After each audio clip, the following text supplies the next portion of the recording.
I got this email from a former client who's now in the role of a change agent on a mission-critical change project happening in her company. In her email, she says that the sponsor recently changed, and he's pushing her to get done with the change so she can be assigned to do other work. The project is at a critical stage and really needs her sponsorship, but she won't take any responsibility for leading the change or communicating to the targets. The first question I would ask of the email author here is the individual she's talking about the authorizing sponsor, or is she one of the many reinforcing sponsors? The important distinction is that if she's moved into this role and she is in fact the authorizing sponsor, she has the accountability to be able to deliver that change. She has the responsibility to the organization to deliver that change. And she has to make a decision about whether that change should continue or not. If she is not the authorizing sponsor, if she is in the cascade of sponsors, she is a reinforcing sponsor, which means that someone above her in a leadership role has said this change is important, we are going to deliver this change, and we are going to meet the expected results or the intended results aligned to this desired state. What do you do when a sponsor is unwilling to accept the role and take on the accountability for delivering those tasks for which she is responsible? Really important challenge. So a second important question is this a skill issue or is it a will issue?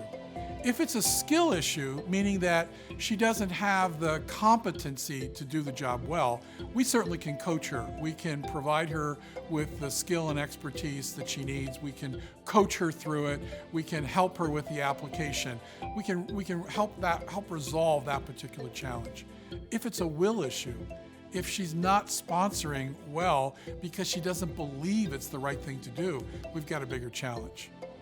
As the authorizing sponsor, if she doesn't believe in the change, it's our responsibility to recommend she suspend it, she stop it, she kill the change, because she has that within her power.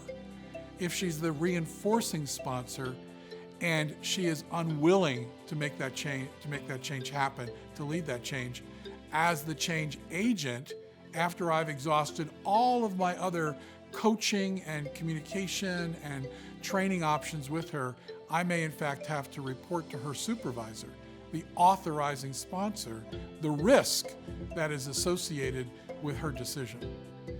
It's a risk discussion to have with the authorizing sponsor. It then becomes the responsibility of the authorizing sponsor to decide what to do, to have a conversation with her, to help her see the opportunity in a different way, to reinforce to her that she is in fact being held accountable.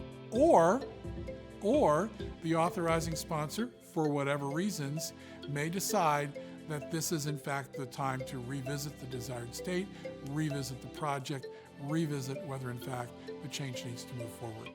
Ultimately, the decision resides with that authorizing sponsor. Our job as a change agent and in the role of this email author is to bring all of those issues forward, to provide the sponsor with all of the information she needs and all of the skill and coaching support she needs to be able to make the right decision. If she chooses not to, that is in fact her decision, and the project has to accept the risk.